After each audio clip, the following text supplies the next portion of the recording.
চেয়েছিলাম অধিকার। সরকারি চাকরিতে কোটা বাতিলের আন্দোলন থেকে স্বৈরাচারী সরকারের পদত্যাগের দাবিতে এক দফা। শিক্ষার্থীদের লাগাতার রাজপথে অবস্থান। Bangla blockade, march to Dhaka. ছাত্র জনতার উপর স্বৈরাচারী সরকারের গুলি, রক্তাক্ত রাজপথ, ঝরে গেল শত শত তাজা প্রাণ।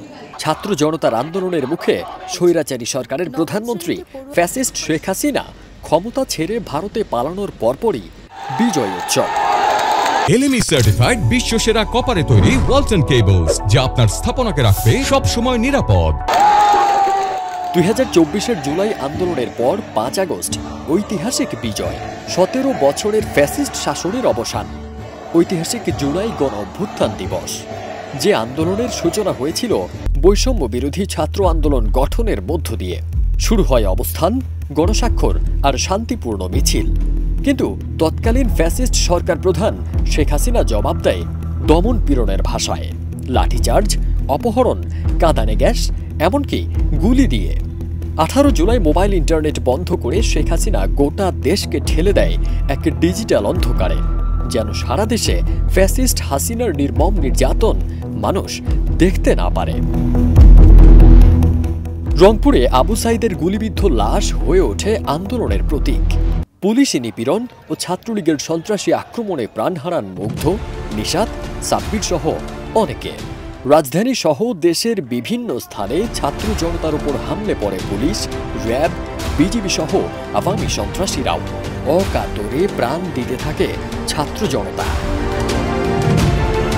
তবু আন্দোলন রুখে দেওয়া যায়নি। পথে নামে স্কুল কলেজের শিক্ষার্থী, শ্রমজীবী মানুষ, সাংবাদিক, চিকিৎসক, এমনকি সরকারি চাকরিজীবীরাও। এ সময় জন্ম নেয় দুটি ঐতিহাসিক কর্মসূচি, বাংলা ব্লকেড ও march to Dhaka.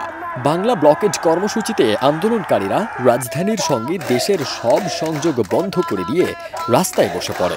R March to Dhaka কর্মসূচিতে সারা দেশ থেকে লাখো মানুষ হেঁটে হেঁটে ঢাকার পথে রওনা হয়। 4 আগস্ট রাত, গোটা শহর অবরুদ্ধ, চারিদিকে নিরাপত্তা বাহিনীর অবস্থান। ফের ইন্টারনেট বন্ধ, কিন্তু ততক্ষণে দেরি হয়ে গেছে। লাখ লাখ মানুষ ঢাকার রাজপথে।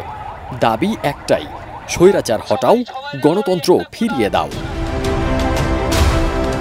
5 আগস্ট, জুলুমকারী ফ্যাসিস্ট সরকার শেখ হাসিনার পতনের প্রতিটি মুহূর্ত ছিল সিনেমার ট্রেলারের মতো। এদিন ভোরে ঢাকার রাস্তায় সেনা টহল আর আংশিক ইন্টারনেট চালু থাকায় জনমনে উৎকণ্ঠা ছড়িয়ে পড়ে, যা সারা শহরে জনতা পুলিশ সংঘর্ষে রূপ নেয়। দুপুরে ফ্যাসিস্ট শেখ হাসিনা ক্ষমতা ছেড়ে ভারতে পালিয়ে যান। সেনাবাহিনী জানায় জাতীয় ঐক্যের ভিত্তিতে একটি অন্তর্বর্তী সরকার গঠন করা হবে। 3 দিন পর শান্তিতে নোবেলজয়ী অর্থনীতিবিদ ডক্টর মোহাম্মদ ইউনূস প্রধান উপদেষ্টার দায়িত্ব গ্রহণের পর যাত্রা শুরু হয় অন্তর্বর্তী সরকারের। 5 আগস্ট কেবল ফ্যাসিস্ট পতনের দিন নয়, এটি ছিল ইতিহাস ও গণতন্ত্রের পুনর্জন্ম। বৈষম্যের বিরুদ্ধে জাতির সম্মিলিত ঘুরে দাঁড়ানোর ইতিহাস।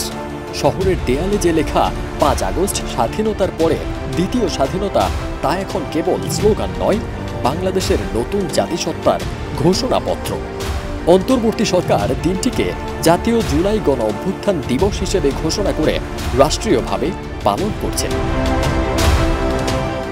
ফারদিন সানি, দেশ রূপান্তর।